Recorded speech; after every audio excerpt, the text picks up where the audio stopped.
চলছে ISL league আর ইতিমধ্যেই বাংলার 3 দল জায়গা করে নিয়েছে আইএসএল লিগে। মোহনবাগান, ইস্ট বেঙ্গল দুই মহারথী দলের পাশাপাশি জায়গা করে নিয়েছে মোহামেডানও। যদিও সেইভাবে নিজেদের খেলার মাধ্যমে ফুটবল মাঠে দাগ কাটতে পারেননি মোহামেডানের খেলোয়াড়রা। প্রথম ম্যাচ হারের মাধ্যমে শুরু হয় এবং দ্বিতীয় ম্যাচ হয় ড্র। আর গতকাল ছিল চেন্নাইয়ের সাথে ম্যাচ, যেখানে মোহামেডানের জেতা হারার মধ্যেই নির্বাচন করত তাদের পরবর্তী ভবিষ্যৎ। চেন্নাইয়ের বিরুদ্ধে অ্যান্দ্রে চেরনিসভের ছেলেরা প্রথম জয় তুলে নিতে পারে কিনা সেদিকেই নজর ছিল ফুটবল ভক্তদের। আর সেই দাবিকে সামনে রেখেই দুর্দান্ত কমব্যাক করল কালো সাদা ব্রিগেড। রুদ্ধশ্বাস ম্যাচে চেন্নাইকে 1-0 গোলে হারিয়ে আইএসএল এ প্রথম জয়ের স্বাদ পেল মোহামেডান। গোল করলেন ফানাই। চোটে জর্জরিত রিয়াল মাদ্রিদের খেলোয়াড় রাফায়েল ভারানে।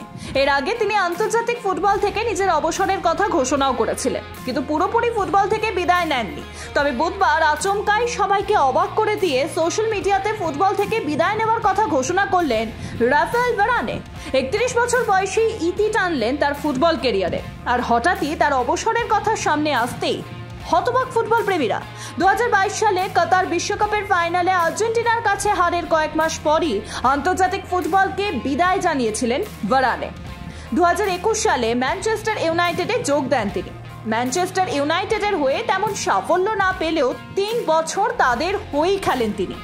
আর চলতি মরশুমে 2 বছরের জন্য চুক্তিবদ্ধ হয়েছিলেন ইতালির ক্লাব কোমোতে। কিন্তু অভিষেক ম্যাচে হাঁটুতে মারাত্মক চোট পান ভারানে। পরবর্তী 5টি ম্যাচ তিনি খেলতে পারেননি। আর ফুটবল প্রেমী থেকে শুরু করে সকলেরই এখন একটাই মনে হওয়া, চোটের কারণে মাত্র 31 বছর বয়সে ফুটবল জগৎ থেকে নিজের অবসর ঘোষণা করলেন রাফায়েল ভারানে। চলছে বাংলাদেশ বনাম ভারতের টেস্ট সিরিজ। ইতিমধ্যেই এক ধাপ টেস্ট সিরিজ শেষ হয়েছে ভারত বনাম বাংলাদেশের ভারতের মাটিতে। আর সেখানে নাস্তানাবুদ হয়ে হারতে হয় বাংলাদেশি খেলোয়াড়দের। আর আজ থেকে শুরু হতে চলেছে কানপুরে ভারত বনাম বাংলাদেশের দ্বিতীয় টেস্ট সিরিজ। কিন্তু তার আগেই যেন বিস্ফোরণ ঘটালেন সাকিব আল হাসান। টি-20 ম্যাচ থেকে অবসর ঘোষণা করলেন বাংলাদেশি ক্রিকেটার। আর এবার লাল বলে ক্রিকেট অর্থাৎ টেস্ট ম্যাচ থেকেও নিজের অবসরের কথা ঘোষণা করে দিলেন সাকিব। মিরপুরের দক্ষিণ আফ্রিকার বিরুদ্ধে টেস্ট খেলে অবসর নেবেন বলে জানিয়েছেন সাকিব। সূত্র মারফত খবর, এরপর তিনি অবসর নিতে চলেছেন ওয়ানডে ক্রিকেটেও।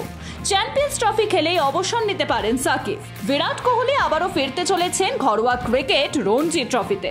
চলতি রঞ্জি ট্রফিতে দেখা যাবে বিরাট কোহলিকে। রঞ্জি ট্রফির প্রাথমিক 84 জনের দলে বিরাট কোহলি এবং ঋষভ পন্থকে রাখলো দিল্লি। আর তারপর থেকেই চর্চার কেন্দ্রবিন্দুতে একটিই কথা, নিজের ফর্ম আবার ফেরত আনতেই কি ঘরোয়া ট্রফি খেলতে চলেছেন কিং কোহলি? কারণ বছরের শেষে অস্ট্রেলিয়ার মুখোমুখি আবারও হতে চলেছে ভারত।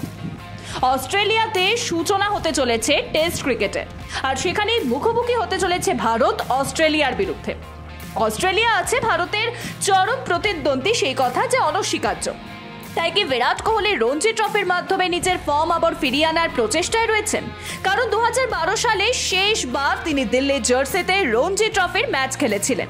তারপর থেকেই তাকে আর ঘরোয়া ক্রিকেটের ম্যাচে খেলতে দেখা যায়নি।